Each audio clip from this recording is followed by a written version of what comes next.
Halo Tribuners, kembali bersama saya, Cornel Dimas, dalam program Selebrasi Lokal, membincangkan Piala Dunia dalam perspektif lokal.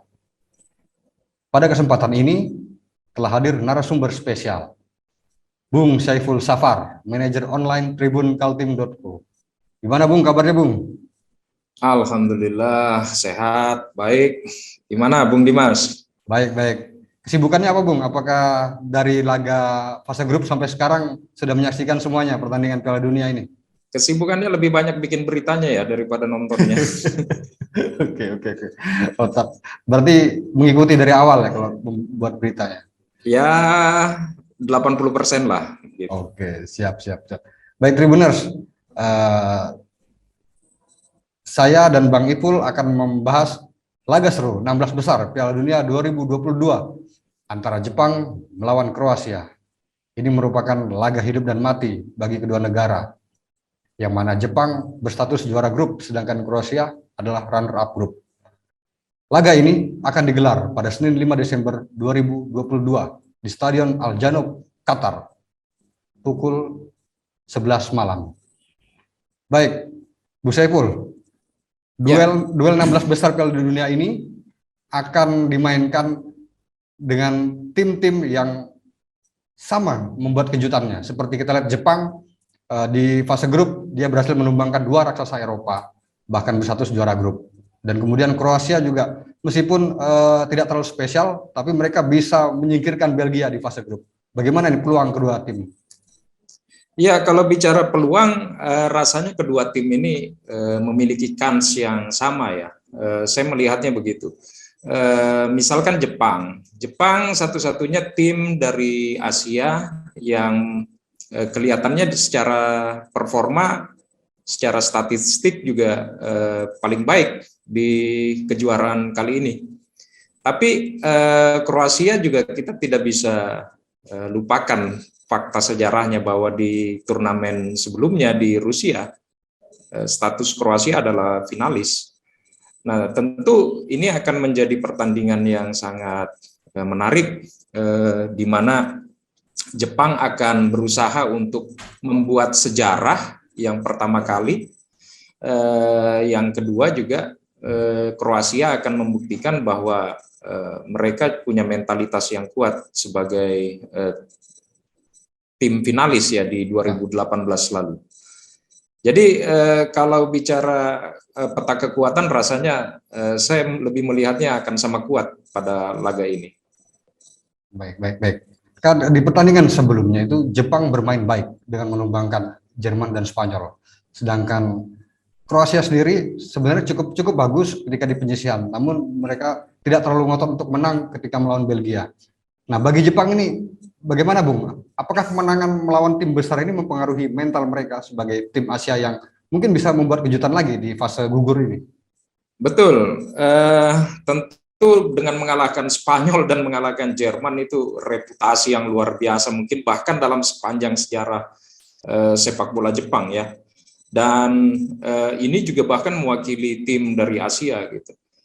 Apakah kemenangan melawan Jepang dan melawan Jerman dan melawan Spanyol itu akan membangkitkan mentalitas pemain-pemain Jepang? Rasanya tentu. Tetapi kita juga tidak bisa lihat satu fakta itu, Bung Dimas, karena lawan mereka di 16 besar kali ini adalah finalis di 2018 lalu ya.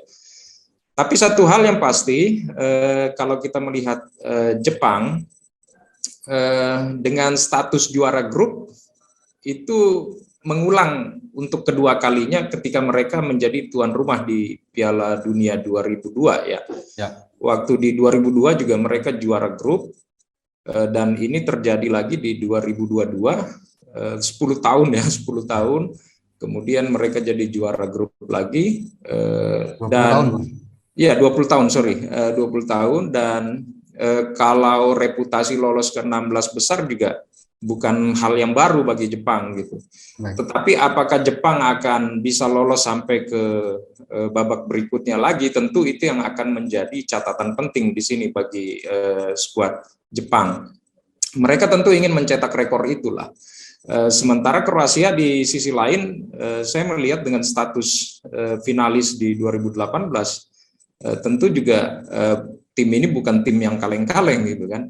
Apalagi di 2008, di Piala Dunia 98 juga mereka juga meraih tempat ketiga di Prancis ya. Jadi mentalitas, rasanya kalau bicara mentalitas Kroasia lebih teruji di turnamen ini. Tapi apakah Jepang akan ingin membuat rekor baru ya? Rasa-rasanya juga ingin mengikuti langkah Kroasia. Jadi pertandingan ini bisa dibilang akan berlangsung sangat ketat lah. Prediksi saya begitu. Oke. Baik, Bung. Sekarang kita beralih ke lapangan, dalam lapangan. Ya. Bagaimana itu permainan Jepang terakhir melawan Spanyol memperagakan permainan negatif football. Karena di laga itu mereka hanya menguasai 17% penguasaan bola, sedangkan Spanyol kan hampir 82%. Nah, apakah taktik semacam ini juga diterapkan oleh Moriyasu di pertandingan melawan Kroasia? Piala Dunia ini kan kalau tim itu mau eksis sampai ke babak final, rasanya tidak bisa mengandalkan pada satu skema gitu kan.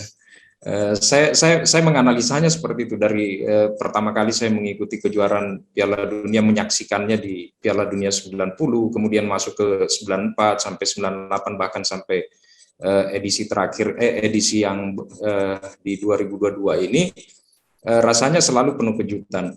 Nah, kalau kita bicara bagaimana performa Jepang melawan Spanyol kemarin, banyak kalangan yang menyebut Jepang juga diuntungkan gitu. Ada Dewi Fortuna di situ. Bahkan tidak sedikit yang menyebut Jepang ini hanya lolos karena bantuan VAR gitu. Kita juga tidak tahu apakah Spanyol juga bermain mata di situ. Itu adalah segelintir analisa liar terkait dengan lolosnya Jepang di 16 besar kali ini gitu. Ada yang menganggap bahwa Spanyol sengaja kalah agar menghindari tim yang lebih kuat gitu kan. Ya, benar. Gitu. Ya, skenario seperti itu terlalu wajar lah dalam turnamen besar seperti Piala Dunia menjadi liar gitu. Nah, tetapi apakah skema itu akan dipakai untuk di pertandingan berikutnya, ya itu tergantung taktik dari sang pelatih nanti.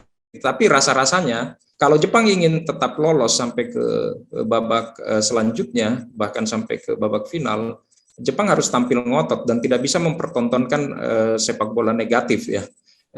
Kebiasaan sepak bola parkir bus ya, sepak bola negatif itu yang kerap dipertontonkan oleh tim-tim Asia selama ini di kejuaraan-kejuaraan Piala Dunia.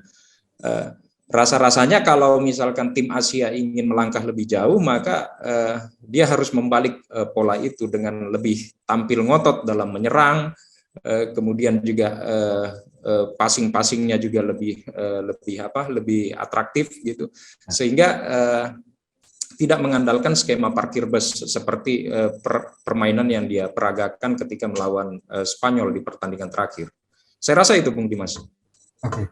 Kalau dari sisi Jepang itu sendiri punya kekuatan dalam hal serangan balik. Ketika lawan lengah dengan terus-terusan menyerang, Jepang akan beraksi dengan serangan balik dengan pemain yang memiliki kecepatan di lini sayap maupun lini depannya. Nah, sedangkan Kroasia ini punya pertahanan kokoh.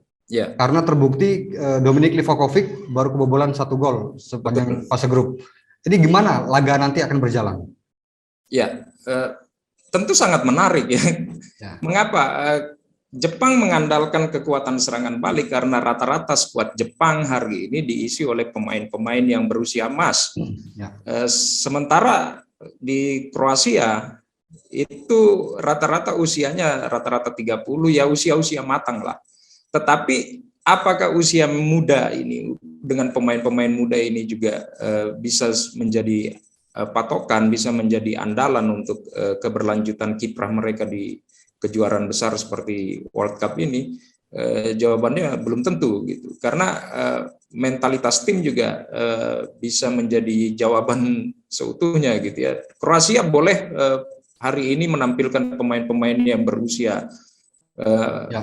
30-an ke atas, tapi bicara soal pengalaman, bicara soal mentalitas mereka di kejuaraan-kejuaraan besar, rasanya lebih teruji gitu. Dan itu sebabnya kenapa pertandingan ini menurut saya akan berjalan sangat sengit, berjalan sangat menarik, karena di satu sisi Kroasia punya pertahanan yang begitu kokoh, di sisi lain Jepang juga punya skema serangan balik yang cepat dengan mengandalkan pemain-pemain mudanya. Ya. Saya kira itu.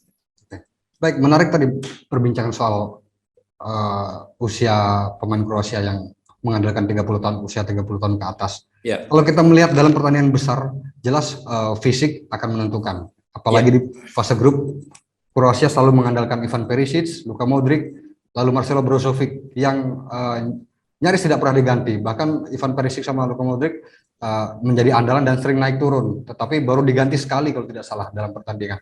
Ini bagaimana ini, Bung? Apakah laga nanti akan mempengaruhi fisik mereka karena mereka mendapatkan waktu istirahat yang sedikit? Ya, tentu. Kita bisa melihat laga terakhir Kroasia melawan Belgia di fase grup, betapa Luka Modric begitu ngos-ngosan ya, begitu kedodoran, begitu juga dengan Brozovic, dan rasanya pelatih Kroasia Zlatko Dalic ini harus memutar otak untuk bagaimana membuat rotasi pemain di lapangan ya, agar skema serangan mereka juga lebih atraktif begitu. Dan kalau melihat kekuatan dari Kroasia di Piala Dunia kali ini, itu juga rasa-rasanya tidak jauh berbeda dengan skuad yang mereka turunkan ketika Piala Dunia 2018 di Rusia lalu, ketika mereka menjadi finalis ya. Sampai di pelatihnya juga begitu kan, pelatihnya juga masih pelatih dari kejuaraan yang lalu gitu. Nah, kita bisa melihat betul bagaimana performa dari Luka Modric, performa dari Brozovic ya, yang begitu sangat kentara dari sisi fisik ya, sangat kentara dari sisi fisik, dan itu sangat terlihat dalam laga pamungkas melawan Belgia kemarin. Kalau Kroasia ingin melangkah lebih jauh di turnamen ini, tentu pelatih Zlatko Dalic harus punya skenario untuk bagaimana bisa melakukan rotasi pemain dengan yang lebih segar tentu. Saya rasa itu, Bung. Oke, baik. Lalu kita berbicara soal Jepang, karena Jepang dihuni pemain yang mayoritas berkarir di Eropa. Rata-rata bermain di Bundesliga. Betul. Kalau menurut Bung Saiful, siapa yang akan menjadi pembeda di laga nanti dari Jepang? Justru kalau menurut saya tertarik dengan pemain yang tidak bermain di Bundesliga. Saya tertarik dengan pemain mereka yang bernomor punggung 11, Takefusa Kubo ya, yang bermain di La Liga dan bermain di Real Sociedad. Dia juga sebelumnya sempat masuk di tim senior Real Madrid. Meskipun di Real Madrid hanya dimainkan beberapa kali, jam terbangnya sangat minim. Lalu kemudian pindah ke Sociedad, dan di Sociedad justru dia mendapat tempat yang lebih baik. Saya rasa pemain ini yang mungkin bisa menjadi sorotan ya pada laga nanti, meskipun tidak menafikan pemain-pemain lain. Nah, apa yang menarik dari Kubo? Yang menarik dari Kubo, saya rasa dia punya kecepatan yang luar biasa, skill juga bahkan dijuluki sebagai Messi-nya Jepang gitu kan. Skill juga boleh, tetapi satu minusnya adalah belum teruji pada kejuaraan besar. Itu saja rasanya. Dan apakah nanti di pertandingan melawan Kroasia Kubo bisa membuat kejutan, tentu itu yang kita harapkan ya. Tapi bagaimana dengan fakta bahwa Kroasia memiliki dua pemain yang pernah satu tim dengan Kubo di Real Madrid, ada Luka Modric dan Mateo Kovacic, yang tentu sangat mengenal karakter si pemain Jepang ini. Betul. Itu sangat menarik. Jadi ada reuni di sini di laga Jepang Kroasia ini, ada reuni antara Kubo dengan Modric ya. Tentu Modric juga tahu persis bagaimana kualitas dari si Kubo, dan si Kubo juga sebaliknya juga tahu bagaimana kualitas dari Modric. Tapi rasanya hari ini mereka bermain di tim yang berbeda, Modric di Real Madrid, kemudian Kubo di Sociedad, dan di Sociedad Kubo mendapat kepercayaan yang lebih dari pelatihnya saat ini, dan terbukti statistiknya di La Liga dia sudah memainkan 12 pertandingan di musim ini dan sudah memberikan sumbangsi 2 assist dari 12 laga ya. Itu membuktikan bahwa Kubo bisa menjadi sinyal bahaya buat tim lawan ya. Mungkin fakta itu berbeda ketika dia masih bermain di Real Madrid, di mana pelatih waktu itu tidak memberikan kepercayaan yang lebih kepada dia dan jam terbangnya rasanya masih sangat minim di Real Madrid. Jadi kalau kita analisa bagaimana pertandingan nanti, apakah Kubo akan membuat kejutan, tentu itu yang kita harapkan, dan rasa-rasanya penilaian Modric mungkin tentang Kubo di sebelumnya bisa saja akan berubah pada pertandingan nanti. Saya rasa itu, Bung. Oke, baik. Kita beralih ke pelatih. Berbicara soal pelatih Jepang ini, Hajime Moriyasu, dia dikenal sebagai pelatih yang kerap membawa Jepang sebagai runner-up. Di pertandingan besar ini, tentu mentalitas dia dan pengalaman dia akan diuji. Gimana komentar Bung Mipur? Ya, memang spesialis runner-up itu melekat pada pelatih Jepang saat ini. Tapi dari fakta itu tidak ada satu orang pelatih pun yang tidak ingin membuat rekor baru, dan rasa-rasanya di turnamen besar seperti Piala Dunia kali ini pelatih Jepang juga tentu ingin membuat catatan baru ya, tentu ingin membuat rekor baru. Dengan lolosnya Jepang ke 16 besar saja dengan mengalahkan 2 raksasa Eropa, Jerman dan Spanyol, itu sudah menjadi perhatian yang luar biasa dari seluruh penikmat bola, seluruh pencinta bola. Siapa sebenarnya arsitek dari tim ini? Gitu. Oke, statistiknya dia adalah spesialis runner-up. Tetapi dalam kejuaraan besar seperti ini, sekali lagi saya bilang tidak ada satupun pelatih yang tidak ingin membuat catatan baru, rekor baru, dan rasa-rasanya itu sudah dipertontonkan oleh pelatih Jepang dengan membuat beragam skema dari pertandingan penyisihan grup. Ketika melawan Jerman dia menggunakan formasi yang berbeda, kemudian ketika melawan Spanyol juga menggunakan formasi yang berbeda, dan rasa-rasanya mungkin kita akan menanti kejutan baru kira-kira ketika lawan Kroasia nanti skema apa lagi yang akan diterapkan oleh pelatih Jepang ini. Dan mungkin ya prediksi saya pelatih Jepang akan membuat kejutan lagi dengan formasi mereka di pertandingan ini. Iya, saya rasa seperti itu, Bung. Oke, baik, Bung. Lalu tentang pelatih Kroasia, Zlatko Dalic, selain sebagai runner-up di edisi sebelumnya, Zlatko Dalic juga punya pengalaman berkarir di Timur Tengah, karena juga namanya memang harum di Timur Tengah karena pernah melatih sejumlah klub di Uni Emirat Arab. Dan tentu negara tetangga Qatar itu mendukung kiprah Dalic bersama Kroasia di Piala Dunia kali ini. Gimana komentar? Betul. Dalic memang punya pengalaman menangani tim Timur Tengah ya. Tim di Timur Tengah, lalu kemudian tim-tim Eropa, sampai kemudian dengan tim nasional Kroasia. Tetapi satu catatan di sini adalah gaya bermain dari tim-tim di Timur Tengah berbeda dengan gaya bermain tim-tim di Jepang dan tim-tim di Korea. Rasanya seperti itu yang perlu menjadi perhatian. Apakah dengan punya catatan dan punya fakta bahwa pernah menangani tim Timur Tengah, Dalic harus mewakili kapasitasnya untuk mengerti betul sepak bola, menurut saya adalah tim-tim dari Jepang, tim-tim dari Korea dalam beberapa tahun terakhir ini. Bahkan pemain-pemain dari Jepang, pemain-pemain dari Korea itu sangat banyak dipergunakan jasanya untuk bermain di klub-klub Eropa saat ini ya. Sehingga fakta itu tidak bisa menjadi satu-satunya kunci dalam pertandingan ini untuk bisa kita meremehkan Jepang ya di pertandingan 16 besar. Saya kira itu, tapi satu catatan positif buat Dalic, dia sudah punya pengalaman, dia sudah punya mental yang teruji di kejuaraan besar seperti Piala Dunia ini. Itu yang perlu diwaspadai oleh pelatih Jepang gitu. Bagaimana melihat kapasitas lawannya saat ini. Oke. Kroasia ini kan punya kekuatan dalam umpan-umpan direct karena mereka punya gelandang yang kemampuan passingnya di atas rata-rata. Kemudian juga di lini sayap Ivan Perisic juga kerap melakukan umpan-umpan silang yang berbahaya. Bagaimana taktik ini bisa berjalan efektif untuk membongkar pertahanan Jepang, Bung? Ya, satu-satunya seperti yang saya bilang di awal tadi, kelebihan dari Kroasia ini karena pemain-pemain mereka yang berpengalaman.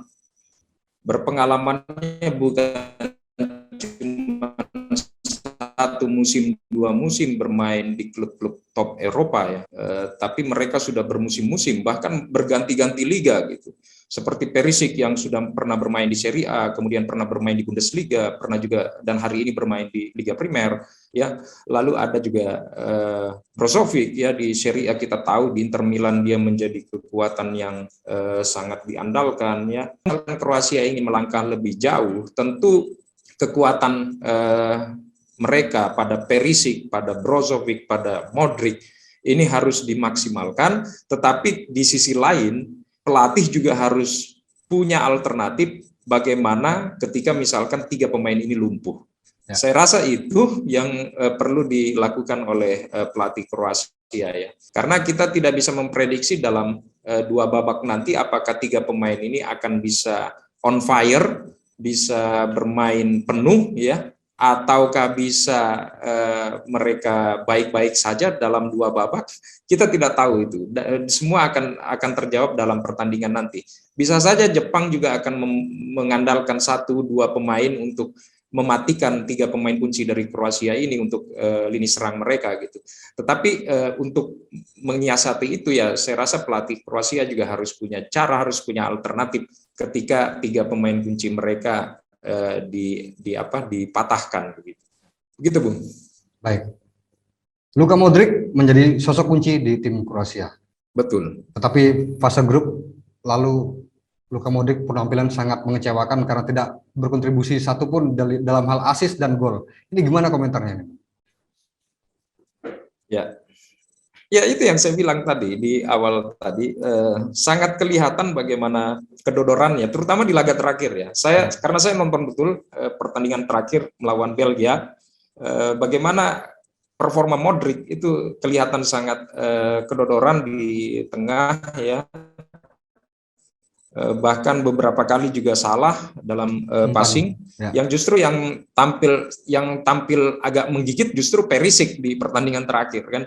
Nah, ini rasanya perlu jadi perhatian bagi Dalic ya untuk bisa bagaimana membuat rotasi di timnya ketika pemain-pemain kuncinya mereka ini dimatikan atau tidak on fire tadi yang saya bilang ya. Modric memang menjadi pemain yang ditunggu-tunggu kiprahnya di kejuaraan ini, tapi kita juga harus melihat bagaimana jam terbang Modric di klubnya gitu ya. Bagaimana dia bersama Real Madrid juga selalu menjadi starter, selalu menjadi pemain inti gitu kan. Dan dalam beberapa tahun terakhir juga ketatnya kompetisi di Eropa juga membuat pemain tentu sangat kedodoran dari sisi fisik. Nah, apakah ini akan menjadi Piala Dunia terakhir Modric? Ya, rasa-rasanya itu akan terbukti nanti ketika pertandingan melawan Jepang. Jika ingin Modric mengakhiri karirnya dengan bagus di Piala Dunia, maka dia harus membuktikan level permainan yang sesungguhnya gitu, yang kita tidak lihat dalam 3 laga di fase grup. Saya rasa itu, Bung. Baik. Oke, menarik sekali. Lalu bagaimana dengan prediksi skor untuk laga nanti, Bung?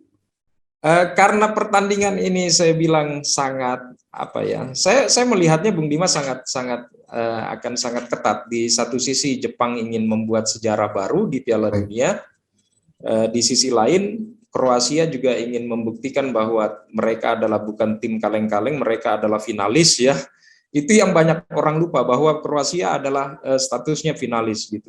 Sehingga menurut saya pertandingan nanti akan berjalan sangat ketat, berlangsung sangat seru dan tidak menutup kemungkinan pertandingan akan diakhiri lewat perpanjangan waktu atau bisa jadi sampai ke babak adu penalti.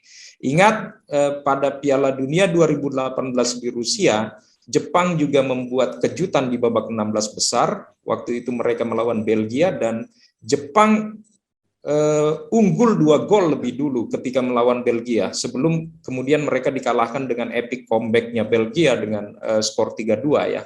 Ya. Nah, itu rasanya perlu menjadi catatan di pertandingan nanti, bahwa Jepang juga sebenarnya sudah pernah membuktikan bahwa mereka tampil all out di babak 16 besar sebelumnya gitu. Sehingga prediksi saya pertandingan ini akan berjalan sangat ketat dan bisa saja akan diakhiri di masa perpanjangan waktu atau sampai ke babak adu penalti. Oke. Kalau menurut Anda, Bung, siapa pencetak gol di laga nanti? Saya di Jepang menjagokan Kubo, ya, karena Kubo ini menurut saya pemain yang sangat spesial. Dia punya kecepatan, dia juga punya skill. Hanya saja dia belum punya jam terbang yang banyak. Ya, ini merupakan satu kesempatan bagi dia, satu momentum bagi dia karena merasakan kejuaraan tertinggi di sepak bola, ya, Piala Dunia. Dan apakah Kubo akan mencetak gol? Saya berharap dia mencetak gol pada pertandingan nanti. Dan kalau dari Kroasia juga mencetak gol, siapa pencetak golnya? Mungkin adalah Luka Modric bagi saya. Karena Modric yang tadinya tidak pernah memperlihatkan performanya baik dalam gol dan assist, mungkin akan tampil lebih on fire pada pertandingan ini. Oke. Baik, Tribuners. Demikian ulasan dari Bung Saiful Safar yang menjagokan pertemuan antara ex pemain Real Madrid, Takefusa Kubo, dan Luka Modric yang saat ini masih memperkuat Real Madrid. Pertemuan ini akan sangat seru dan kedua pemain itu diprediksi akan mencetak gol. Baik, terima kasih Bung Saiful Safar. Thank you very much, Bung Dimas. Ya, dan Tribuners, jangan lewatkan program selebrasi lokal yang tayang di YouTube Tribun Kaltara. Kami tayang selama gelaran Piala Dunia 2022. Saya Cornel Dimas, pamit undur diri. Sampai jumpa di ulasan laga berikutnya.